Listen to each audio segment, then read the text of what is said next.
Wow, this episode of 86 was emotionally pretty powerful, if I'm to say so myself. I mean, we got the whole stuff with Frederica in this episode, the stuff with Wenzel, even Ernst made an appearance, and I mean, the ending of this episode was really sad if you think about it, especially with the plan that they have launched against the Legion. Hello guys, welcome back to the channel. Of course, SeaTactics, Ben, whatever you want to call me, I suppose. We're going to talk about 86, episode 18 in this video, and my thoughts and impressions, my reaction, stuff like that. If you're unfamiliar with the series, basically, I just, talk about and ramble on about whatever anime it is I watched that day. This week, we're talking about 86, so let's go ahead and jump right into it. Shall we? So we've had I think a week off. Last week we didn't have an episode of 86, so instead on my channel to celebrate 86 still, last Saturday I released a video explaining Vladilena Milize's character. I think you should all go check it out if you haven't already, but do that after you watch this video, please. This episode picks up right where episode 17 left off. We begin with Ernst. He's seeing his reaction to basically what was proposed in the last episode, which was, yeah, let's kill the 86 because they're monsters of the battlefield, which I still think is a very dumb reason. Why would you willingly kill some of your best soldiers just because they may not fit into society, or they're, as they say, monsters born by the chaos of the battlefield? I mean, that's just really short-sighted and honestly stupid on their part to just willingly kill their best soldiers who have the best chance of fighting against the Legion. It's prejudice. It's not right. It shouldn't be done. And most of all, it's just plain stupid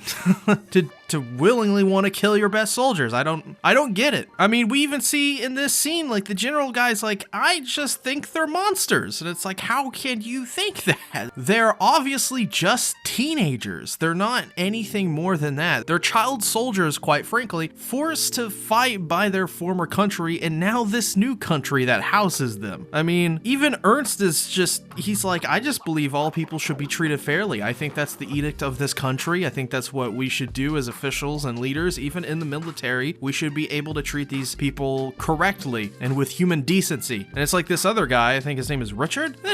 He didn't care. Why would he? So in the next scene, Wenzel goes and she wants to advise Richard on how to best deal with the approach of this battle. And she wants to send the 86 in basically squads. And she also tells him that while he thinks the 86 are monsters, one day they'll want to take back their normal lives that were taken from them in this war, which I think is a very good point that these people haven't thought about. Right now, even if you are given the benefit of the doubt of these two or these group of people being monsters, the point is, at the end of the day, they're not forever going to be monsters because the war is not forever going to last. So why are we not giving them at least the benefit of the doubt if you're that prejudiced against them? Think beyond the short term, which is, I think, what Wenzel was trying to point out here, and it kind of almost went on deaf ears at this point, even then. And it seems like Wenzel and Richard have some sort of past friendship or relationship of some kind. So even then, it seems like he wasn't very receptive. It just seemed like he was called out on his BS. That's what it seemed like to me. But Wenzel wants permission from Richard to use it. And in the next scene, we figure out what it is. Wenzel shows the 86 the XC1 NoxZero. I think I'm pronouncing that correctly. If I'm not, please put down in the comments below, and I'll try to learn how to pronounce words, but no promises though, of course. Anyways, this thing flies like several meters from the ground, like almost nothing, and we see at the very end of the episode it's like dragging almost. Like it's crazy what this thing is doing, how fast it is too. It's insane. And this should be able to get them from point A to point B much quicker. They won't be on the radars of the Legion, and it'll just be really easy to get there faster, which I think is a very important aspect of this battle that is going to happen, because if they can get the drop on the Legion quicker, much faster than what they already have been, I mean, that's a huge advantage. Plus, you have to also consider that the Legion are somewhat kind of not backed into a corner, but maybe on the backbeat a little bit, because they still have to recharge their, morpho weapon. So they're a little little unprepared, to be fair. So them launching this counterattack so soon, so quickly like that, and with such a few amount of people, which is the Legion's weakness, then that's incredible. That's some incredible stuff that they're going to be able to pull off, and I think they're going to take this victory, of course. I mean, there are our main characters, but I think it just makes sense based off the way they've set it up, which I think is a good thing. You got to have a win be believable, right? You can't just have them defeat all odds just because of the main characters and they have, air quotes, plot armor. You have to make it seem believable, and you have to make the threat seem surmountable at the same time, which I think they've did a very good job of doing, honestly. Also, we learned from Frederica that this is named after the legend of NoxZero, which is like a vampire that awoken from a tomb and dragged his limbs around, I think was the story. Either way, very eerie story. Frederica, though, at the same time makes mention of and takes umbrance with how they'll actually get back to the battlefield. If they're going to be in the front lines, how are they going to be able to get back? It's a very great question to be asked by Frederica, and it seems like they're just, like always, there really isn't an answer besides, we'll wait and see if they're alive, pretty much. Frederica does not like it at all, that this is what is going to go down with them. And I can understand why, because in the next scene, Shin has figured out that Frederica doesn't want them to destroy Kiri and wants them to actually go to the rear so that Frederica won't lose Shine. This is actually very interesting because, as Shin says in this scene, Frederica is projecting her feelings onto Shine of Kiri, but as well, I think it shows at the same time that Frederica and Shine have grown so extremely close, especially Frederica. She's grown attached to Shin, more akin to a brother, which she even says so at the very end of the scene, and it's very heart-wrenching actually to watch this scene, because what Frederica is essentially doing is possibly giving up another person that she considers to be like a brother. And think about this. Frederica is extremely lonely in this world. She is the former princess of the Giad Empire. I mean, think about that. She's treated so much differently. Yeah, she's probably treated decently and pretty well, but I imagine there's not many people that are going out and talking to Frederica, and I don't think she's having a normal life at all, which I think is kind of a sad existence for Frederica. And we have to consider that, like, her life at this point for being so young is kind of unfair to her. And I can definitely see why Frederica would want Shine and the rest of the 86 to go to the rear so that she can assure their survival while also killing, two birds with one stone, and maybe not killing Kiri, because she still can't say goodbye to Kiri because she gets attached so easily, especially to people she considers to be in this brotherly or maybe even sisterly or familial role. And that is for sure, I think, what Shine is filling for Frederica. It's sad. I think that's the biggest thing to take away from this, is you kind of feel for Frederica, because it's sad, man.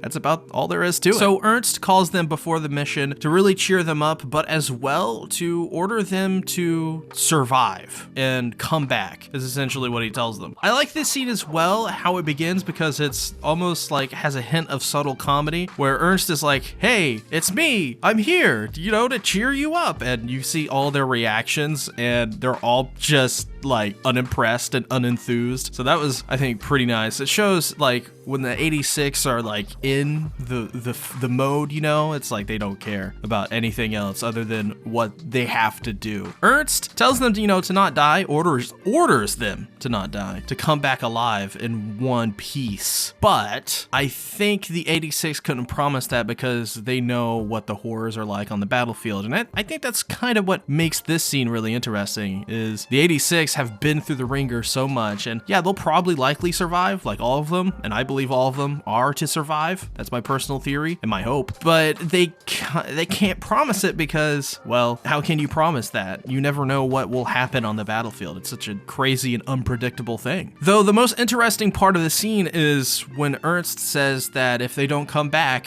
well, he may go off on the deep end and destroy this country. If that is the case, what kind of shape shape were the Federation and before the 86 came in. Because if Ernst is at this breaking point where he can give up on his own country, the country he's tried so very hard, I mean, what can you do? Of course, maybe this could be like a mistranslation or something of my source where I watched this episode. Maybe he's saying as well, like, if they die, might as well destroy it because that's our only hope. Maybe he's projecting a little bit of his own feelings there. We'll see what's going to happen in the next episodes, of course, with that, with Ernst's character, but at this point, I think he's just exasperated. And he's at the end of his rope because what else can he do besides give up if the 86 are not able to take out Morpho and come back alive? Because if they don't come back alive, I mean, this is like, you know, not to be cliche here, but this is like Earth's mightiest heroes type of stuff, you know? Like if they don't come back, then what is humanity going to do? Because we haven't seen another example of a team like the 86, as good as they are, besides maybe Lena's squadron, but we don't know too much about her squadron quite yet. We have to focus more on her stuff when we get there. Even if she's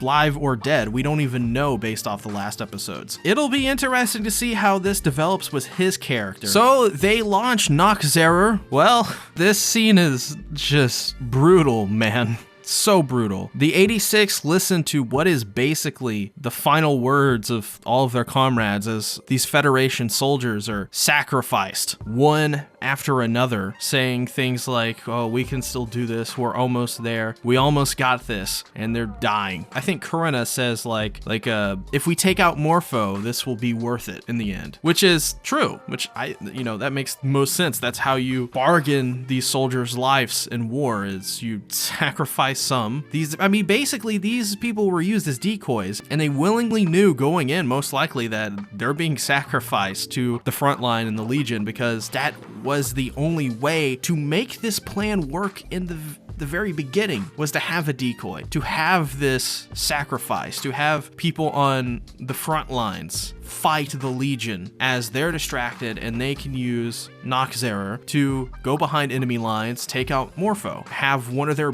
biggest victories of humanity ever. And that is the thing, are the sacrifices, do they outweigh what is the rewards? And that is taking out Morpho. And you have to consider these things, especially as a viewer. Does that make sense? And it does, because Morpho is extremely dangerous, as they've stated. If they don't take out Morpho, the war's over. Humanity's gone. That is how powerful this weapon is. I mean, it's still brutal though. Like, it's still brutal hearing this stuff and the way they portray it in this anime. It's sad. And that's what I think this episode really encompasses, is the humanity of war and how awful it is. The politics, the planning of soldiers and basically sending them out to die. People getting attached to one another and sending them off to war, not knowing if they'll come back alive or in one piece even. This stuff is sad. This stuff is horrifying. And I think they portray that really, really well in this episode. And I really want to know what you guys think about this as well. Tell me down in the comments below. If you enjoyed the video as well, be sure to like it, because YouTube lately is not really recommending a lot of my videos in the algorithm.